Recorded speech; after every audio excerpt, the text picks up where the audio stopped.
For students who are dealing with some tightness, it's likely their down dog will look like this, with a rounding in the back and a big bend in the knees, the heels high.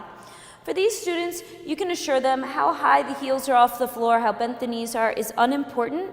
We're simply setting the intention of sending the buttocks up and back and drawing the chest more toward the thighs.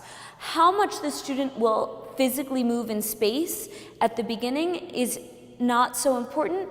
We're simply setting an intention, and over time, the more they practice down dog, the more their body will open up.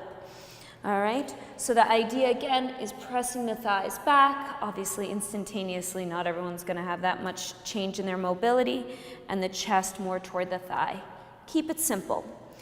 The other issue, go ahead and rotate, that a student who is struggling with down dog like that may have is that their palms are rotated inward and their elbows bow out. So for this student, I'm going to encourage them to turn their palms out more, so it's more like the index finger is pointing forward rather than toward the midline.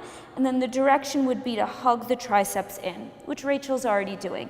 So just go bend the elbows. So moving from this position where the shoulders are internally rotated to whoosh, more external, rolling out as the triceps hug in. And then from here, I'll just say push the floor away from you. Did you see that length? Very nice. Now, for students who are super bendy, it's likely that their posture is going to look something like this. So to mitigate all, and this is an okay posture as long as we're not sitting for too long and putting too much pressure on the joints. It's a hollow back shape here.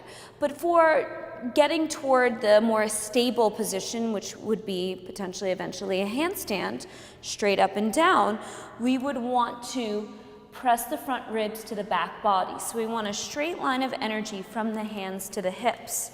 And then again, we don't want that sinking just below the shoulder blades. So she'll push the floor away.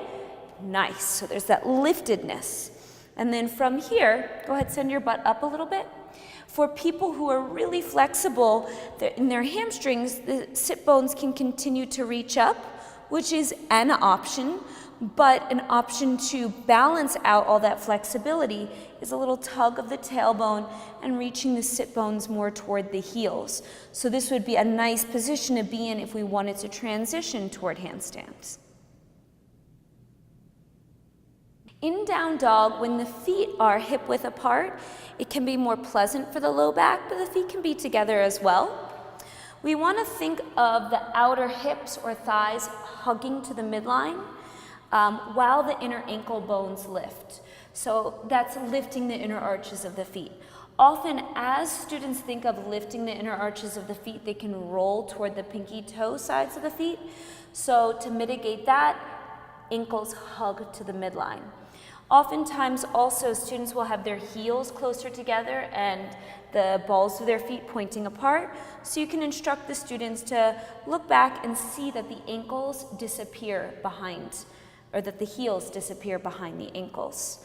The hands are mostly shoulder width apart, perhaps for some a little wider.